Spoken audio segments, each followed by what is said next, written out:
So I came out to ride my bike. Tuesdays and Thursdays I dedicated to doing this, but a little wet out.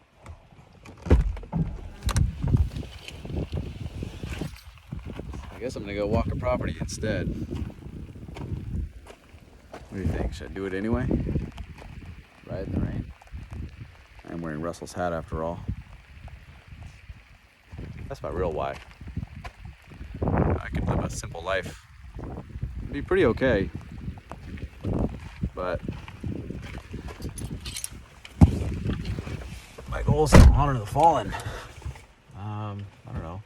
Try to always remember that there's guys who take their own lives or died in combat at very young ages. Didn't even have the opportunity to strive to be the most that they could be. Lives are cut short, cut off early. So since I was given the blessing of living, surviving through 2 tours in Iraq, I feel like it's my responsibility to grow as much as I can. So anyway, we shall see. Check this out. Beautiful blue skies. I feel like there's a metaphor here.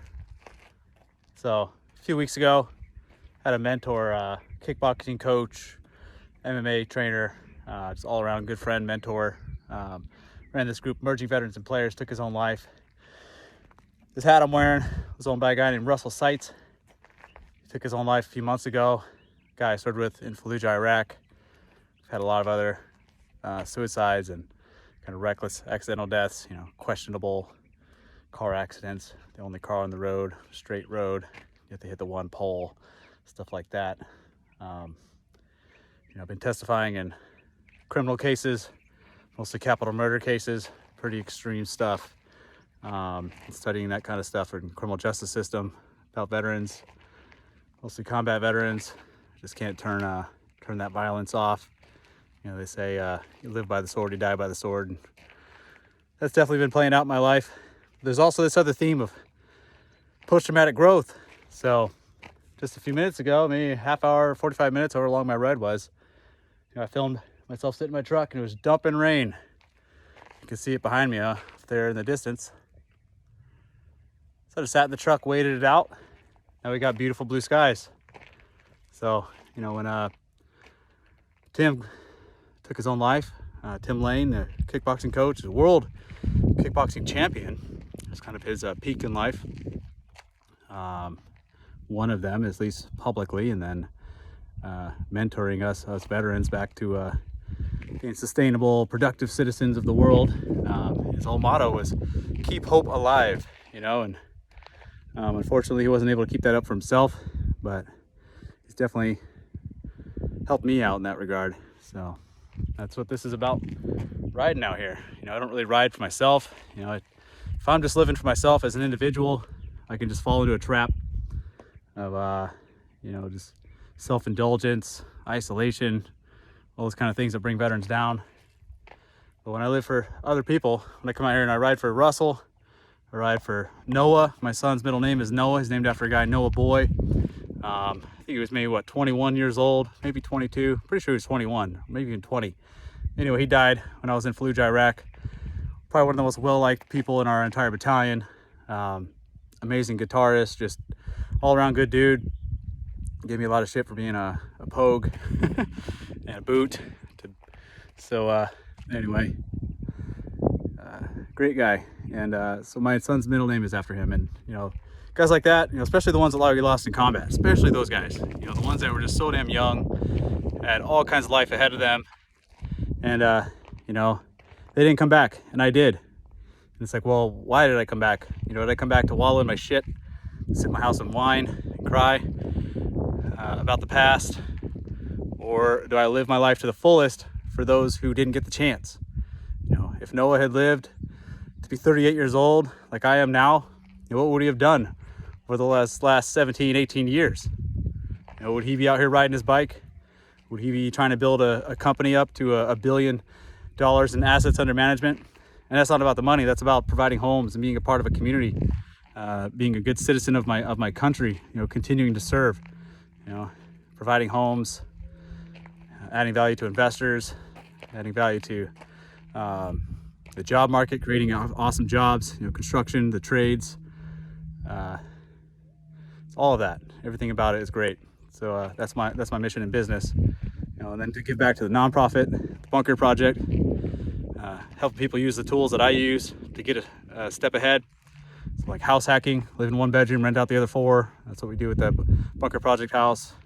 And then on the nonprofit arm, the part that makes it a nonprofit for me is I forgive 4 months of rent, and I find ways to come up with that. And I just implemented that last year, and we're coming up on summer where they're not going to pay rent for 3 months, and I'm not quite where I need to be on reserves. But I've embraced God over the last few years, gotten pretty close to that, and put my faith that the universe, God, whatever your higher power may be, will provide. That manifestation is real, and if I put my thoughts on provision, on abundance, and I put forth the work, take the action to make that happen, that it will. For me, this is abundance right now. I'm out here on an amazing bike that I gifted to myself after selling my other bikes to keep the nonprofit going, to get the house established. I sold my 2 mountain bikes that I had years prior, and was out without any bikes. Didn't ride for about a good 3 years, 2 or 3 years.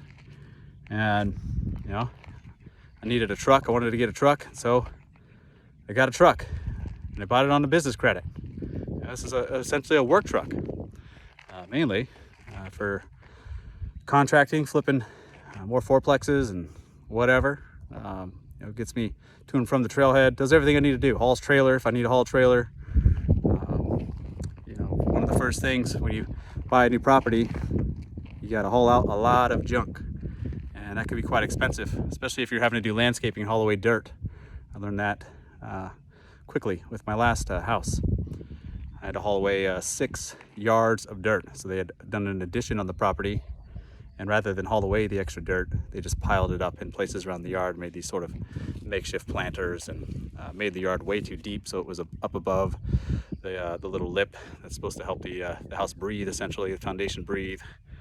So you get a lot of rot and bugs that can crawl up into the house that way if you have wood.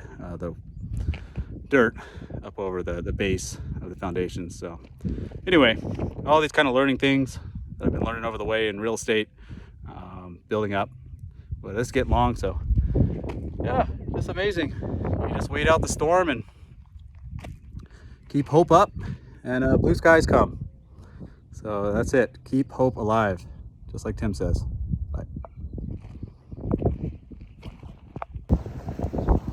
Okay, so I did my morning ride.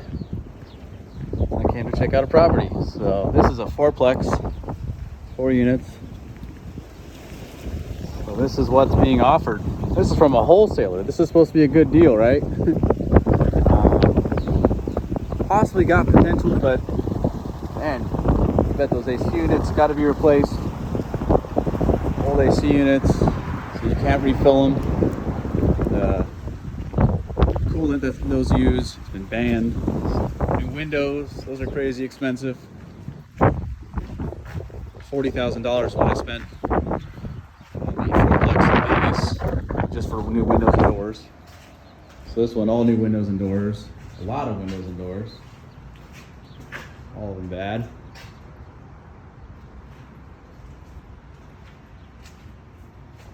Yeah,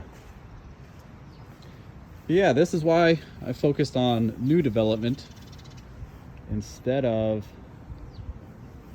these value add, because this is what the value add stuff that's being offered is. And this could be cleaned up. Wouldn't be a problem if it was being offered at a decent price, at a price that made sense. Look at that. Pretty sure that's human.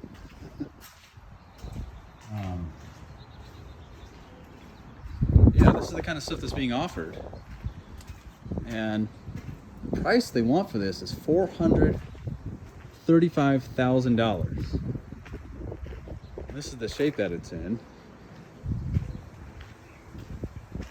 It's about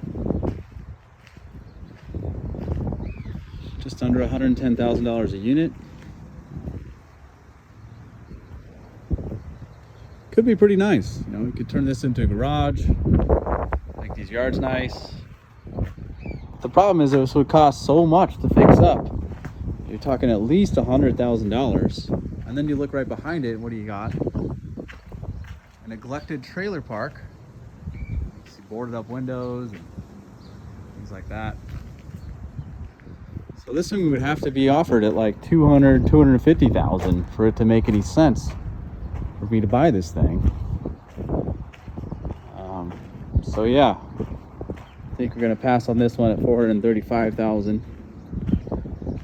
Maybe we can offer $200,000.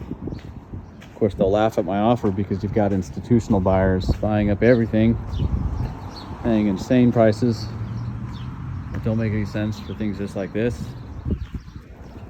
They don't care because it's not their money, right?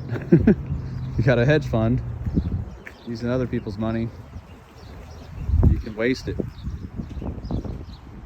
and push out the little guys like me. So that's that. Walking a beautiful fourplex in Arizona.